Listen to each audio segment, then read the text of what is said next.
Muy bien, vamos a estudiar nosotros la palabra del Señor en esta mañana y yo quiero que pensemos en lo siguiente. Vamos a pensar en el nacimiento del Señor Jesús y algunas preguntas que son pertinentes al hablar del nacimiento de Jesús. En términos teológicos se conoce como el advenimiento del Mesías. Ese es el nombre teológico que se da, así es conocido, pero no es otra cosa que el nacimiento de Jesús.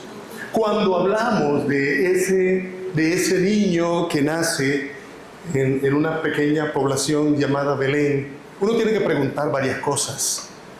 ¿Por qué vino? ¿Qué papel es determinante en la venida de Jesús? ¿Por qué vino? ¿Qué pasó? ¿Es Jesús la respuesta a una situación que se presentó desde el mismo inicio de la creación? Pero vamos a mirar el estudio desde tres perspectivas, desde tres enfoques. Vamos a enfocarnos en un lugar. Ahorita vamos a ver la importancia de ese lugar. Vamos a enfocarnos en su identidad. ¿Quién es Jesús? Y no está por demás decirles que es posible que usted tenga cierto concepto acerca de quién es Jesús. Vamos a ver si lo que vamos a estudiar esta mañana nos amplía un poco más el concepto acerca de quién es Jesús. Y vamos también a ver un propósito, porque su venida es con un propósito, ¿verdad? Amén. Okay. Pero por supuesto tenemos que empezar por el principio, y el principio es ¿qué fue lo que sucedió? Entonces, el título del mensaje, como ustedes lo están observando allá en la pantalla, es el advenimiento del Mesías, el tema. Y el título, que es lo específico del tema, es un lugar, una identidad y un propósito. Vengan conmigo un momentito al huerto de Edén. Vámonos para allá y pensemos un momento en qué sucedió allí. Recordemos uno de los estudios que ya hicimos hace quizás unas 3 semanas acerca de los 2 huertos, ¿se acuerdan? Hablamos de huerto de Edén y de huerto de Getsemaní. En el huerto de Edén, Dios tuvo 3 sueños. El sueño de la creación general, el sueño de los seres humanos y un sueño que lamentablemente se convirtió en la peor de las pesadillas. Cuando el ser humano, por su propia decisión, atendiendo la tentación de Satanás, convirtió lo hermoso de Dios en lo peor que pudo haber sucedido en el mundo de Dios.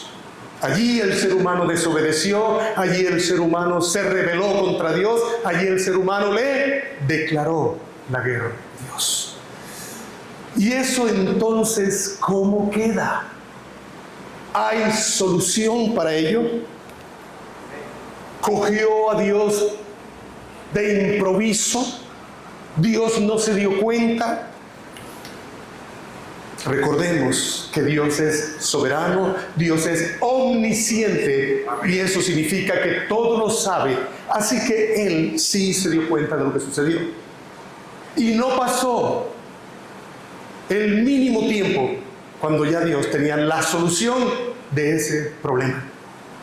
Y la solución tiene un nombre: su Hijo Jesucristo. Amén. Amén. Ahora, vengan conmigo a Génesis y recreemos un poco esa historia. Ahora, el ser humano ha desobedecido, ha hecho una gran herida en el corazón de Dios, un profundo dolor en el corazón de Dios.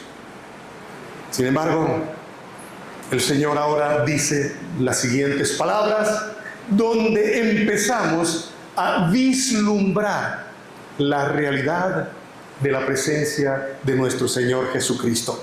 Observemos un poco. Entonces el Señor dijo que la simiente de la serpiente morderá en el calcañar, en el talón, a la simiente de la mujer, pero que la simiente de la mujer aplastará la simiente de la serpiente.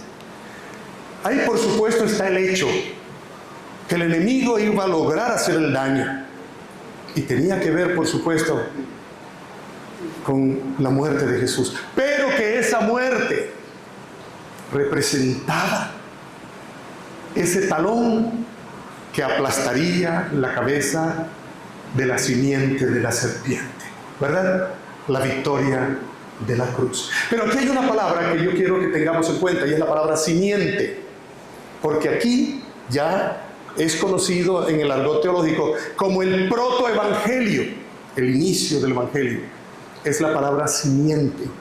Y aquí esa simiente es el Señor Jesús. Y la mujer de la cual viene la simiente es María.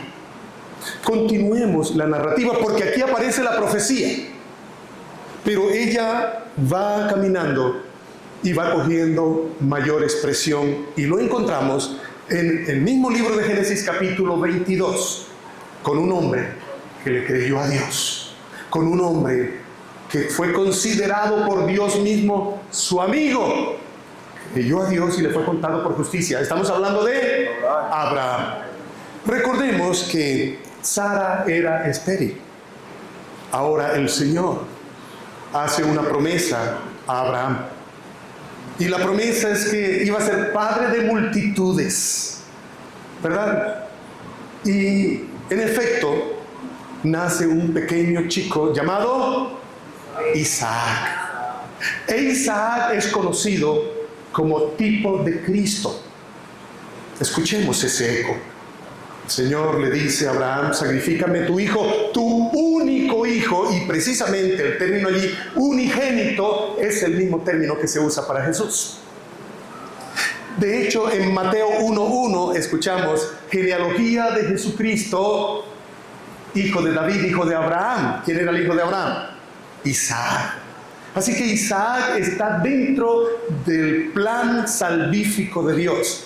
Ahora, el Señor le dice a Abraham que sacrifique a su hijo, y están todos los preparativos. Cuando ya el chico va a ser sacrificado por su padre, se escucha una voz desde los cielos que le dice: Abraham, no mates al niño, ya sé que temes a Dios. Él da la provisión del carnero para el sacrificio, y luego le dice estas palabras: en tu simiente serán benditas todas las familias de la tierra. Es decir, una salvación para todos. Por lo menos la oferta de la salvación para todos. Ya aquí encontramos de nuevo la palabra simiente. Pero sigamos avanzando y salgamos de los libros de la ley y vamos a trasladarnos a los profetas. Estoy en la parte introductoria.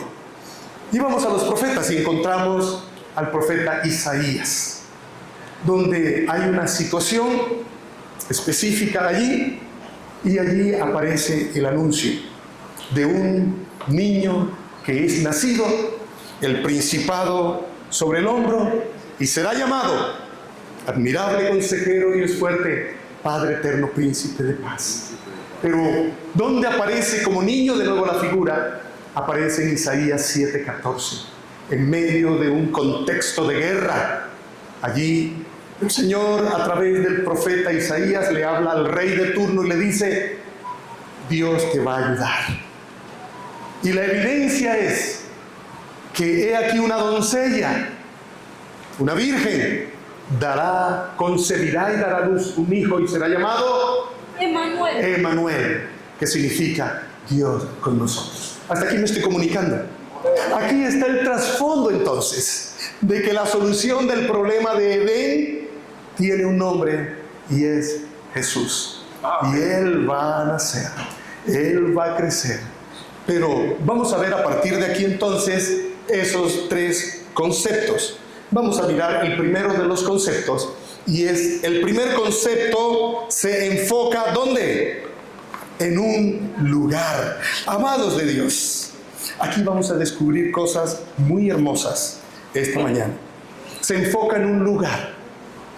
un lugar llamado Belén. Y permítanme compartir con ustedes algunos pequeños tips del estudio de las Sagradas Escrituras. Los lugares, las situaciones, el tiempo, la temperatura, las personas que aparecen en un pasaje bíblico, no los pase por alto. Juegan un papel importante en la comprensión de la verdad que Dios quiere comunicar.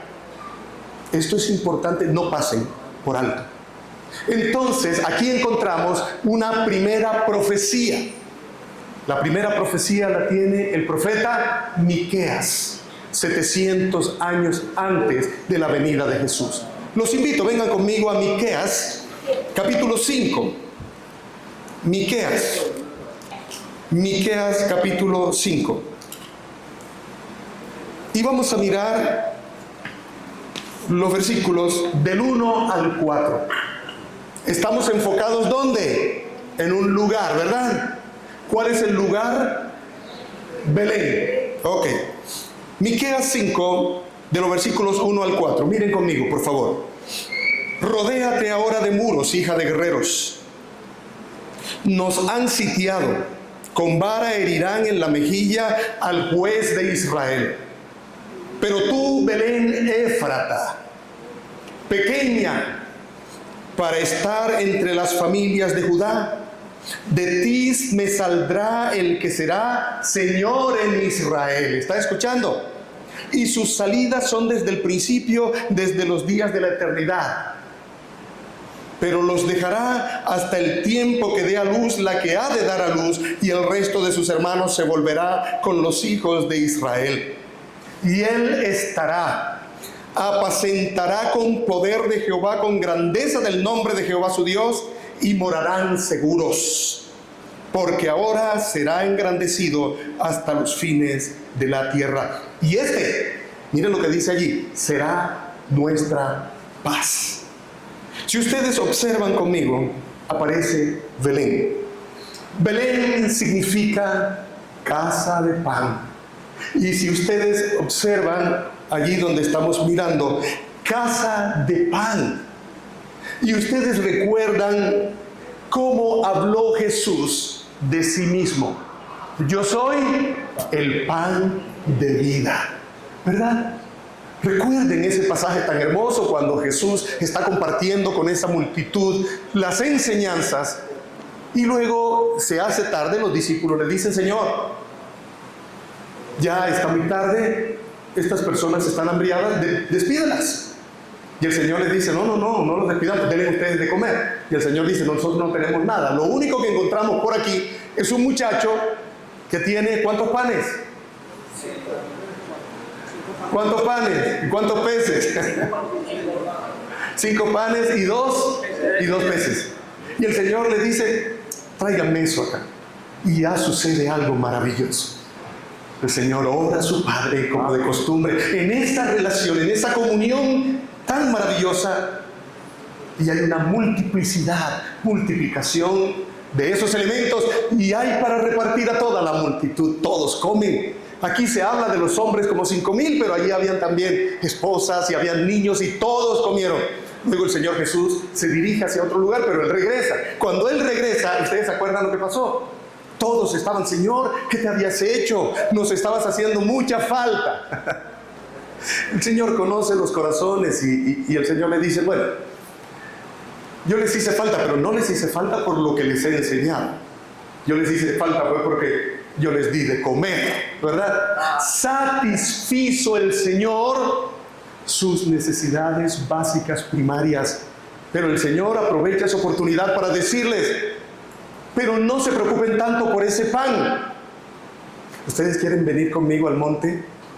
Porque el Señor les dijo: el Señor sabe de qué cosas tienen necesidad, pero busquen primero el reino de Dios, ¿verdad? O sea, el Señor sabe que había necesidad de pan, de alimento, pero hay otro alimento que es más importante. ¿Cuál es ese alimento? El alimento espiritual. Y por eso el Señor les dice: yo soy el pan de vida. Ahí se identifica, pero ¿no les parece muy muy interesante. El que precisamente nazca en Belén, que significa casa de pan. ¿Sabe qué significa eso? Que de esa casa iba a venir la provisión del cielo para suplir la necesidad primaria del ser humano, que era la salvación de su alma. Amén, ¿están entendiendo? Hay una primera parte apenas de Belén, pero hay más. Escuchen esto. En Belén nació el rey David. Y en Belén murió el rey David. Y ahora nace Jesús. ¿Ustedes están viendo la relación de Belén? Es la ciudad donde nacen los reyes. O sea que ese niño es un rey. Ese niño es un rey. Y aquí hay algo importante que permítanme enseñarles también. ¿Cuál es el concepto que nosotros tenemos de Jesús? Nosotros hablamos de Jesús como el rey, pero como el siervo también, ¿verdad? Pero escúchenme, mucho cuidado con las verdades a medias. Las verdades a medias son peligrosas. Jesús es siervo. ¿Cómo nos acercamos nosotros a Jesús? Cuando nos acercamos como aquel que es el siervo, dispuesto a darnos lo que necesitamos. Si pensamos así, mucho cuidado, porque es una verdad así a medias. Si el siervo nos da, nos vamos, a eso llegamos. Y si el siervo no nos da, también nos vamos, porque a eso llegamos. Pero mucho cuidado. En Mateo 1:1 habla acerca de genealogía de Jesucristo, hijo de David, hijo de Abraham. ¿Quién era el hijo de David? Salomón. ¿Qué era Salomón? Rey. ¿Quién era el hijo de Abraham? Isaac. ¿Qué era Isaac? Siervo. El orden bíblico es importante. El orden bíblico está diciendo que Jesucristo es primero rey que siervo. Y antes de nosotros acercarnos al siervo para pedir que nos dé, Señor, dame, acerquémonos al rey para adorarle y declarar que Él es Rey de reyes y Señor de señores. A su nombre la gloria. A su nombre la gloria. Así que, Dios mío, ¿se están dando cuenta de Belén? Pero escuchen más verdades de Belén. Y les estoy corroborando la importancia de los lugares. ¿Saben dónde se criaban las ovejas y los corderos para el sacrificio que se hacía una vez al año en el templo? En Belén. En Belén se criaban las ovejas y los corderos para el sacrificio. Y Jesús nace en Belén. ¿Están dándose cuenta la otra verdad que hay aquí? Que de ahí sacaban los corderos para el sacrificio, las ovejitas. Pues de aquí, de Belén, el Dios de los cielos va a proveer su cordero para la salvación de la humanidad. Amén. Están descubriendo todo lo que hay allí, muchachos. Pero hay más. Uno más, permítanme uno más. Cuando nace Jesús, hay unas personas en el campo a la intemperie. ¿Quiénes son? Unos pastores. ¿Se acuerdan? Unos pastores. Ellos están a la intemperie. Ellos están cuidando las ovejas. Y reciben el anuncio de los ángeles. Hoy ha nacido en Belén Jesús. Le informa a los pastores y los pastores salen y encuentran a Jesús en un establo. Y más que pensar, porque el énfasis no está ahí. No, ¿qué tal que un establo, que un pesebre, que una pesebrera, que eso de Dios no hay? El punto no está ahí. El punto del concepto del pesebre es la humildad, la sencillez. Y los primeros que llegan a ver a Jesús, ¿quiénes son? Los pastores. Aquí viene la pregunta, ¿por qué? ¿A quién vienen a ver los pastores? Escúchenme, al príncipe de los pastores. Vienen a ver al buen pastor, aquel que 8 siglos atrás el salmista David dijo del buen pastor: yo soy el buen pastor que cuida de sus ovejas. ¿Se están dando cuenta todo lo que sucede en Belén? Una información un poquito triste. ¿Saben dónde queda Belén? En Palestina, en el lugar donde hoy Israel está atacando a toda esa gente. Jesús viene de Palestina, ¿oyó? Que es de Transjordania, y allí está sufriendo esa gente muchísimo. ¿Cuál es el Belén de hoy? Levánteme su mano derecha, por favor. Levánteme su manito derecha. ¿Saben cuál es el Belén de hoy, mi amado? Donde Jesús debe nacer. Póngame su mano aquí, en mi corazón. Ese es el Belén donde hace algunos años nació Jesús en tu corazón. Pero es el Belén donde hay corazones allá que no conocen a Jesús, porque Jesús no ha nacido en sus corazones. Nosotros damos gracias a Dios porque tenemos a Jesús en este Belén que se llama corazón. Pero allá hay otros corazones que no tienen esperanza porque Jesús no ha nacido para ellos. Este tiempo, más que pensar, hijitos, hijitas de Dios, en el tema del regalo, en el tema de la comida, en el tema del compartir unos con otros, que no está mal. Pero lo más importante es entender lo que el acontecimiento como tal. Que más que nuestros regalos es reconocer que en Cristo Dios nos dio el mejor de sus regalos para darnos salvación y vida eterna. A Él damos gracias. Amén. Veamos el segundo de los conceptos. El segundo de los conceptos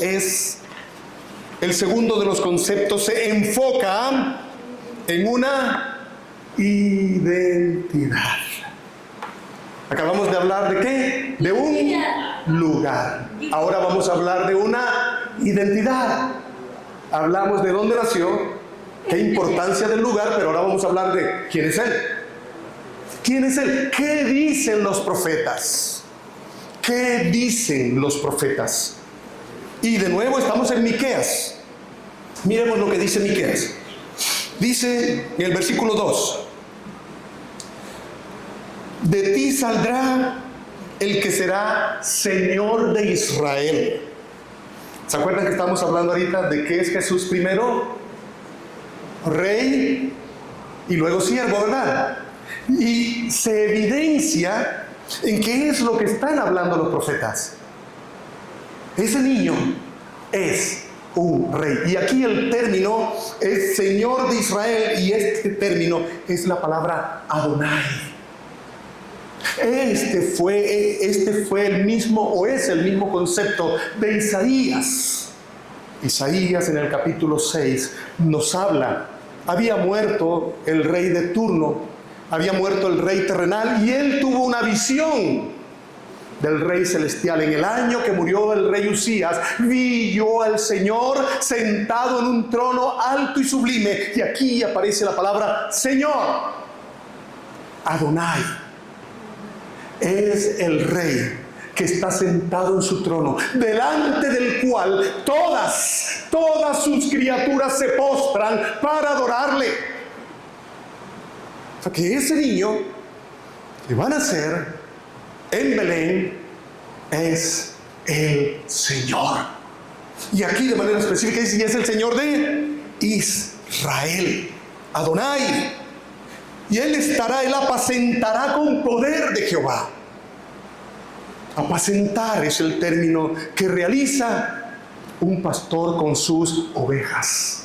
Significa que Jesús es nuestro buen pastor, que día tras día nos cuida, que día tras día está a nuestro lado, que siempre podemos contar con Él. Hay un término de Rick Warren en su libro Vida con Propósito, se los recomiendo, donde él dice las siguientes palabras y son muy reales. Nunca sabremos que Dios es lo único que necesitamos hasta que nos demos cuenta que Dios es lo único que tenemos. Muchas cosas a nuestro alrededor fallarán, aún personas, pero Dios siempre está de nuestro lado. Dios siempre está con nosotros. Yo estaré con ustedes todos los días de la vida. Él no nos abandona. Pero hay más. Hay más. Cuando hablamos y estamos enfatizando, porque ya lo mencionamos, el Cordero de Dios. Isaías, en el capítulo 52, versículo 13, hasta Isaías 53, 12, aparece lo que se conoce como el poema del siervo. Hay 5 poemas del siervo en las Escrituras.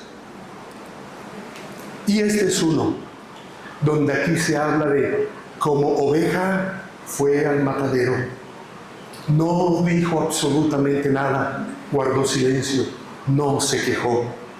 Hay una canción, yo debo aprendérmela ahí para que ministremos con ella también aquí en la iglesia, que habla acerca de toda vez que enterraban uno de los clavos en las manos y en los pies de Jesús, Jesús, más que quejarse, Jesús tenía en su corazón y en su mente el amor que había por nosotros. Ante su dolor primaba el amor por nosotros. Dice que cada espina que se clavaba en su sien, Él recordaba el amor hacia nosotros más que renegar.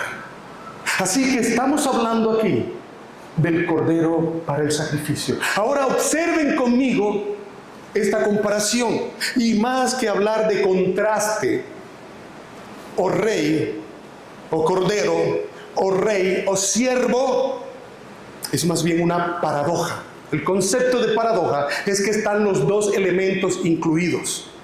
Él es rey, pero también es siervo. Y creo que aquí precisamente está todavía el problema de Israel.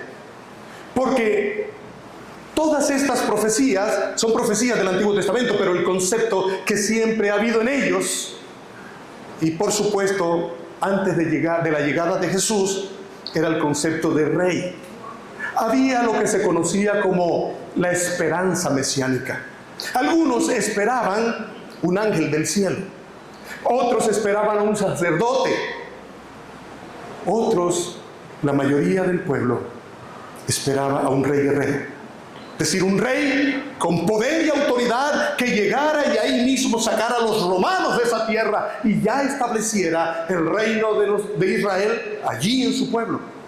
De hecho, tan cierto es esto que les estoy diciendo, que recordemos, Jesús ha resucitado y Él se va. Y antes de irse, se acercan los discípulos y dicen: Señor, ya por fin vas a restaurar el reino de Israel en este tiempo. Ellos no habían entendido, porque ellos esperaban a ese rey guerrero. Por esa razón, cuando ya capturan a Jesús, que lo castigan, aquellos que recibieron sanidad de Jesús, aquellos que fueron alimentados de la mano del Maestro, aquellos que tuvieron liberación, fueron ellos mismos que perdieron la esperanza, porque ya parece que Jesús no cumplía los requisitos. Fueron todos estos más los demás quienes gritaron al unísono: crucifícanlo, crucifíquenlo, crucifíquenlo, porque no era la figura que ellos esperaban, sino el rey guerrero. Pero este se va a morir, o sea que este tampoco es. Esto no lo entendieron los israelitas, y todavía es la hora que están esperando a un Mesías que ya vino murió y resucitó. Ellos no han querido aceptarlo. Así que aquí estamos viendo quién es. Pero el pasaje determinante y explosivo de las características del Señor, como el Señor de Israel, es rey, es siervo, es un pastor, es grande y poderoso, es el Cordero de Dios, es este pasaje. Cuando el Señor, a través de Isaías, le dice al rey Acaz: pide señal a Dios, Él te va a dar señal. No, que yo no voy a probarlo. No vamos a mirar las razones, pero Él no quiso aceptar lo que decía el profeta Isaías. E Isaías le dijo: mire, el Señor mismo te va a dar respuesta. El Señor mismo te va a dar señal. He aquí una doncella, la Virgen, dará a luz un hijo y llamará su nombre Emmanuel, que quiere decir Dios con nosotros. Aquí está el detonante. Aquí está la explosión de lo que estamos diciendo. ¿Saben qué hay aquí? El cielo y la tierra se unen con la presencia de Emmanuel. Aquel boquete enorme producido por el pecado ya no iba a estar, porque Emmanuel, Dios con nosotros, iba a estar permanentemente ya en la tierra. ¿Sabe qué significa lo que afirmábamos ahora? No estamos solos. Dios está con nosotros. No estamos solos. Dios está de nuestro lado. Si Dios está con nosotros, ¿quién contra nosotros? La respuesta es lógica: nadie, porque con nosotros está el Dios poderoso, vencedor en batalla. ¡A su nombre! Dale ese aplauso más fuerte que lo merece. ¡Aleluya! Gloria a ti, Señor. Ahora llegamos al tercer concepto y último concepto. El tercer concepto se enfoca en un propósito: la reconciliación. Amados, esto es maravilloso. ¿Cómo se consigue esto? El rey del cual estamos hablando se humilla, ¿verdad? Filipenses 2:15. No escatimó el ser Dios, sino que se humilló a sí mismo y se hizo hombre y siervo, hasta morir con muerte y muerte de cruz. La humillación de Cristo, su entrega por la reconciliación de nosotros. Pero hay más. Hay más. Dios utiliza su mayor arma. Nosotros que pensamos, sus ángeles. Y viene ese ejército de ángeles. Él es todopoderoso, extiende su diestra de poder y que sean esparcidos todos sus enemigos. El arma más poderosa de Dios es el amor. De tal manera amó Dios al mundo que dio a su Hijo unigénito, para que todo aquel que en Él cree no se pierda, mas tenga vida eterna. Es su amor. El amor que todo lo da, el amor que todo lo puede, el amor que todo lo espera, el amor que todo lo soporta. Dios es amor. Por eso el mandamiento más importante en dos vertientes es el amor. Amarás al Señor tu Dios, entrega total, y amarás a tu prójimo como a ti mismo. Ahí está todo lo que dijo la ley y todo lo que dijeron los profetas, están resumidos en el mandamiento del amor. Amados, la palabra clave es reconciliación. Nosotros usamos un término. Cuando hablamos con las personas, si usted no sabía de dónde sale el término, ahora lo va a entender. Cuando hablamos con alguien compartiéndole el Evangelio, nosotros hemos dicho cosas como estas: es que Dios quiere tener una relación personal contigo. ¿Han dicho eso, verdad? Quiere tener una relación personal contigo. Relación personal equivale a comunión, equivale a intimidad. Porque, entre otras características de la imagen de Dios, es que Dios es un ser en relación. Dios nos creó para que estuviésemos en relación con Él, en comunión con Él, en intimidad con Él, en relación entre nosotros los seres humanos y en relación con el resto de la creación. Cuando el hombre peca, ¿qué se dañó? Esa relación. Y esa relación dañada por el pecado necesita restauración, necesita, y está la palabra, reconciliación. Así que la palabra grande, reconciliación, Jesús viene a llenar, a cumplir ese espacio que ningún ser humano puede cumplir. Ahora yo quiero que piensen en esto. La Biblia o la historia de la humanidad está dividida en dos: Edén y fuera de Edén. Génesis 3, del 1 al 3, y Génesis 3, del 15 hasta Apocalipsis. Óigame cuidado hacia dónde los voy a llevar. Cuando ellos estaban en el huerto de Edén, que no habían pecado, ¿ustedes se acuerdan qué era lo que había ahí? Una relación personal con Dios, una buena relación entre ellos y con el resto de la creación.